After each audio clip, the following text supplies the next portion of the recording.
I'm Scotty, the broke urban farmer, and I have been tagged by the Wolterman Homestead to partake in a bucket list challenge for 2020.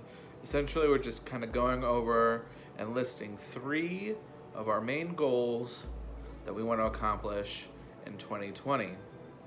And while I was somewhat ahead of the game, as far as a month or so ago, I posted a video, which I'll link up above and down in the description, that went over all the projects and plans that I'd like to do with my urban farm.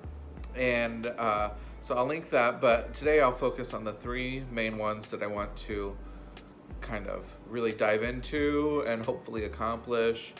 The first one, and to me currently the most important one, is, and I've been talking about it forever, is the dang greenhouse, or at this point just a growing area.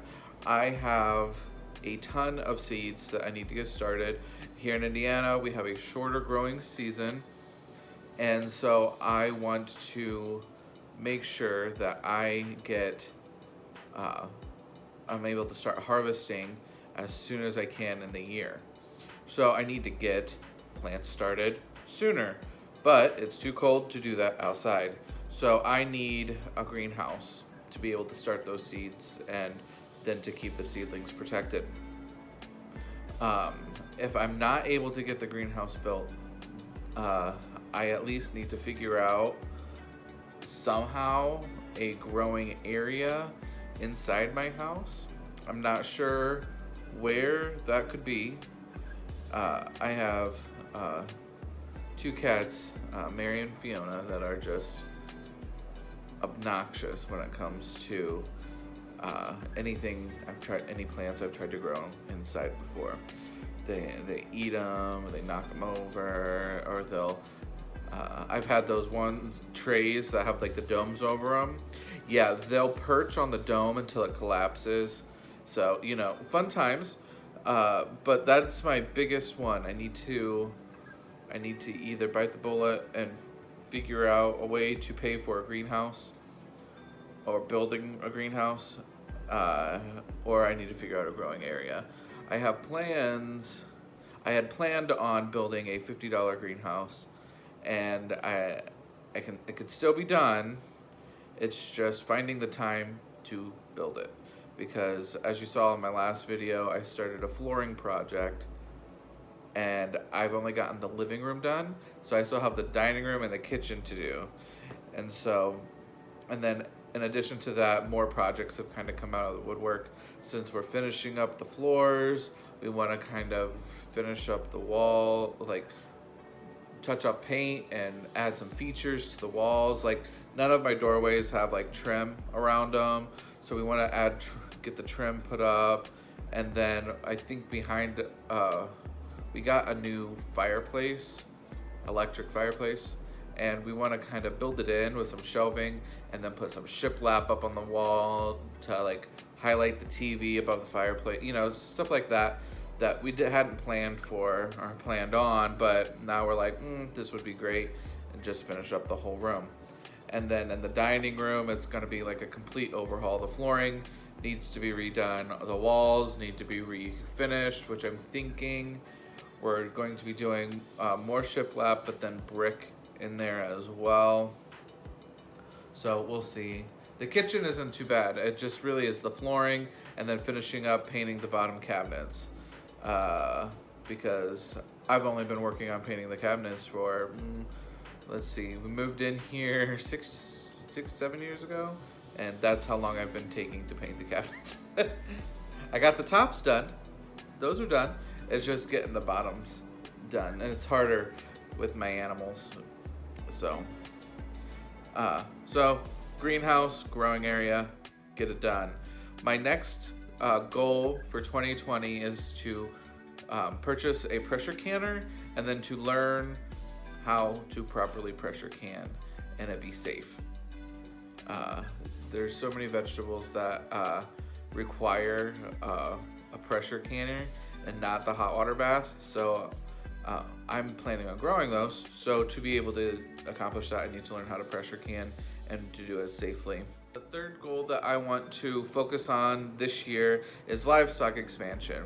As in, I have my 2 rabbits, so I really want to focus and grow on breeding them and potentially adding in another doe and getting a better flow of meat rabbits and show rabbits being bred here on the farm.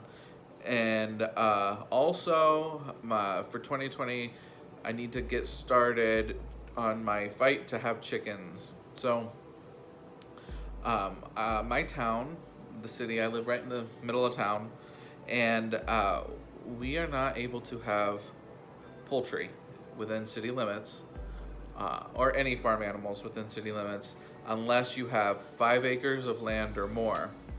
And I think it's absurd when it comes to poultry. So, this year I will be, which I need to get it started, but I need to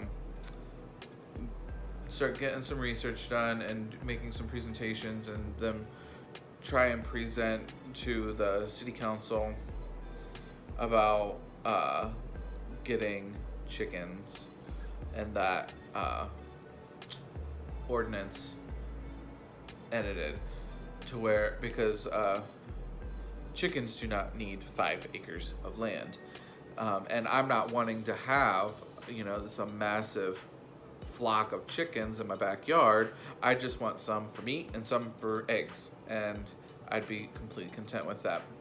The concerns that have been raised in the past of the city are obviously cleanliness and making sure that, like, how do you regulate people in town keeping their coops and their yards clean and not stinking so that the neighbors have to deal with it. And I have neighbors that are really close, so it's like, so I get that. So I'm gonna try to reach out to the Purdue Extension office here local and try to see if they have any suggestions on best practices to be able to ease the minds of the folks that are not necessarily for urban chickens. So that I want to have chickens by the end of the year. I don't care how long it takes, but even if it's the middle of next winter, I'm gonna get chickens going. So that's the goal. So there are my 3. My greenhouse or growing area, depending on what I can have time to get together. Learning how to pressure can, and then my expansion of rabbits and chickens, hopefully chickens, within 2020. I am not going to tag any other channels, but if you would like to participate and share your 3 goals on this bucket list challenge for 2020, go ahead and post your video, let me know, and I can get you tagged and linked and all that jazz. So that's all I got for now. I'll talk to y'all later. Bye.